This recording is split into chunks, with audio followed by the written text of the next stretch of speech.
MP के सरकारी कर्मचारियों को सरकार की सौगात, जल्द लागू होगी 20 लाख तक कैशलेस स्वास्थ्य बीमा योजना और योजना से 11 लाख से ज्यादा लोग लाभान्वित होंगे।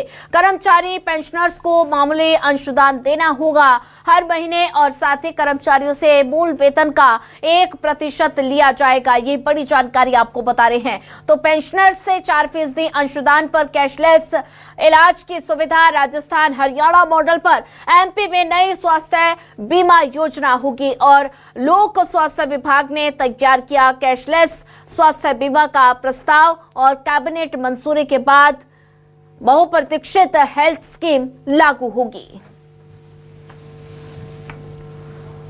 तो जल्द लागू होगी 20 लाख तक कैशलेस सुविधा। कर्मचारी से मूल वेतन का 1% लिया जाएगा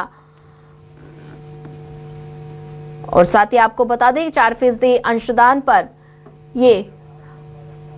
और इसी पर ज्यादा जानकारी साझा करने के लिए हमारे साथ संवाददाता शिकिल व्यवहार जुड़ चुके हैं। शिकिल, बात की जाए तो एमपी के सरकारी कर्मचारियों को सरकार की सौगात मिली है। जल्द ही 20 लाख तक कैशलेस स्वास्थ्य बीमा योजना लागू होगी, तो कितनी खुशी नजर आ रही है लोगों में?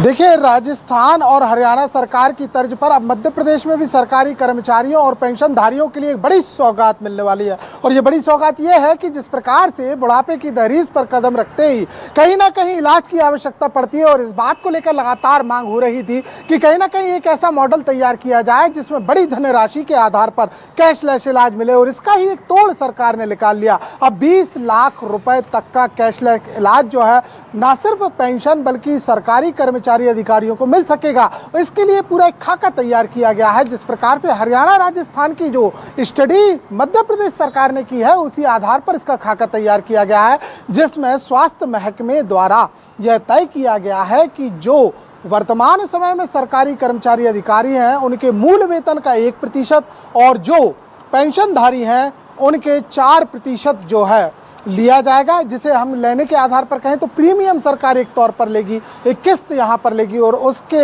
एवज में जो सरकारी कर्मचारी हैं, पेंशनर हैं, उन्हें 20 लाख रुपए तक का इलाज जो है वो कैशलेस उपलब्ध कराया जाएगा। और इसे लेकर जो है प्रस्ताव पूरा फाइनल कर लिया गया है, तैयार कर लिया गया है और इसे कैबिनेट में प्रस्तुत किया जाना है। कैबिनेट की भी जो अगली बैठक होनी है यथासंभव मंगलवार को यह बैठक हो सकती है। इसमें यह प्रस्ताव यहाँ पर आएगा और इस पर हरी झंडी लगना भी लगभग तय माना जा रहा है, क्योंकि मुख्यमंत्री डॉक्टर मोहन यादव की निर्देशानुसार, उनकी मंशा अनुसार इस खाके को तैयार किया गया है। सीधे तौर पर मध्य प्रदेश के 11 लाख से ज़्यादा सरकारी कर्मचारी पेंशनधारियों को इसका फायदा मिलने वाला है। तो एक बड़ी सौगात यहाँ पर सरकार देती हुई नजर आ रही है। कहीं ना कहीं साफ तौर पर यह जाहिर है कि जिस प्रकार से नरेंद्र मोदी ने जो मंत्र यहाँ पर दिए और उस पर एक बात यहाँ पर कही थी कि स्वास्थ्य का भी अधिकार जो है वो लोगों का है, तो लोगों के लिए तो एक योजना यहाँ पर जारी है जिसमें कई योजनाओं का संचालन किया जा रहा है। लेकिन वहीं अब स्पेशली वो जो कि गवर्नमेंट के पहले एम्प्लॉय रहे हैं या वर्तमान में अपनी सेवाएं दे रहे हैं, उन्हें लेकर एक बड़ा निर्णय यहाँ पर लिया गया है। जल्द ही इसको कैबिनेट में लाया जाना है और फिर इसके प्रस्ताव को पास किया जाएगा। तो अगर देखा जाए तो देश भर में बहुत ही कम उंगलियों पे गिने चुने ऐसे राज्य हैं जो कि इस प्रकार की सुविधा मुहैया करा रहे हैं। एक रेवोल्यूशन भी यहाँ पर हुआ था जिसमें केंद्रीय स्वास्थ्य समिति की एक अनुशंसा रिपोर्ट आई थी। उसने इस बात को यहाँ पर साफ तौर कहा था कि बढ़ते समय में जिस प्रकार से वेतनमान दिए जाते हैं, जिस प्रकार से पेंशन की जो महंगाई भत्ता है उसमें वृद्धि कर दी जाती है केंद्र के समान, वैसे ही स्वास्थ्य सुविधाओं को लेकर भी कहीं ना कहीं अपडेशन चाहिए। और यह अपडेशन मध्य प्रदेश सरकार ने अपने स्तर पर कर लिया है और जल्द ही यह प्रस्ताव जो है कैबिनेट के बाद पूरे मध्य प्रदेश में राजपात्रिक जो गजट नोटिफिकेशन उसके जारी होने के बाद लागू हो जाएगा। ठीक है, ज्यादा जानकारी साझा करने के लिए आपका धन्यवाद।